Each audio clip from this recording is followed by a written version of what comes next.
Nelayan memamerkan hasil tangkapannya kepada warganet, bukan ikan melainkan produk handphone mewah dan ternama. Momen tersebut tersebar luas di media sosial berawal dari unggahan @pancaoki Rabu 15 Desember 2021. Pada keterangan unggahan diketahui, ia sedang melaut di perairan Bangka Belitung. Banyak kardus elektronik basah yang ada di perahu. Si nelayan mengenakan baju biru dengan topinya berdiri di sebuah perahu sambil memegang dos iPhone dan tabel iPad. Ia lalu membuka satu buah dos iPhone. Tak disangka iPhone tersebut begitu mulus dan baru, namun masih basah akibat terendam di air laut. Tak hanya iPad dan iPhone, namun si nelayan juga mendapatkan laptop MacBook.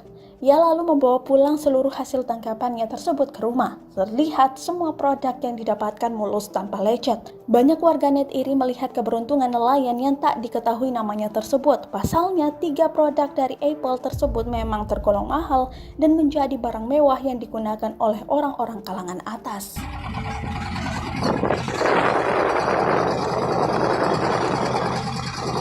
Konak serial na to. Buka tuh deh, ikut deh. Kau yang tahu aja deh lah wah, tayang ber. Wah ya cek. Sakit ka jadi. Ini apa nih? Nih MacBook. Go. Haram muka wah. MacBook Pro nih MacBook Pro. Ya, Tuh iPad banyak. Tuh iPad Pro lah. Itu kan, Pro ini kan telepon. Itu telepon. iPad basing tuh kayak apa? Ini berapa harganya? Sekitar 15 saya. 15 juta. Pro tuh.